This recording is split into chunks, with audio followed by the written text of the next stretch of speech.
Gaza, pause ou anéantissement tactique?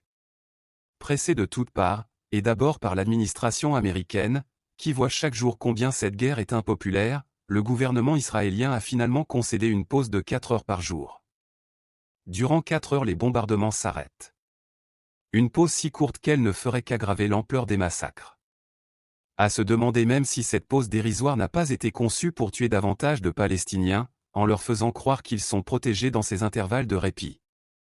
Une pause aussi courte peut en effet se révéler un piège mortel.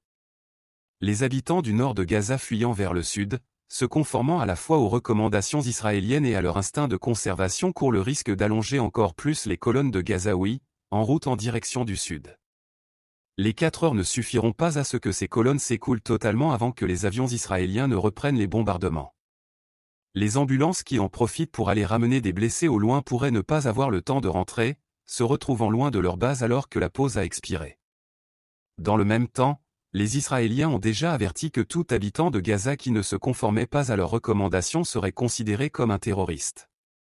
Par conséquent, tous les habitants du nord de Gaza qui ne sont pas encore passés au sud et qui se comptent par milliers, seront dès à présent des cibles légitimes. Pire, des terroristes qu'il faut éliminer.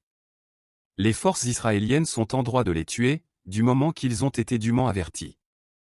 Par ailleurs, les autorités israéliennes ont rejeté la proposition américaine d'une pause dite tactique de 3 jours.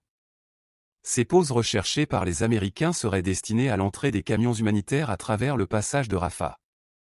Pendant 3 jours on ferait passer le plus d'aide qu'il serait possible, puis le passage est fermé, avant que l'aviation israélienne se remette à détruire et à tuer.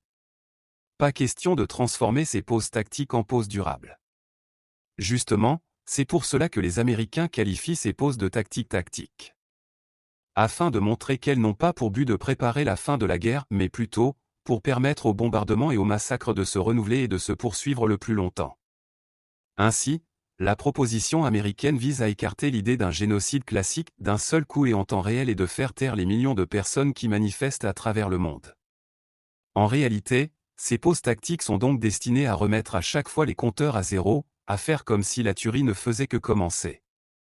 On tue à plein régime pendant 4 jours, puis on se repose le reste de la semaine, après quoi on recommence et de plus belle.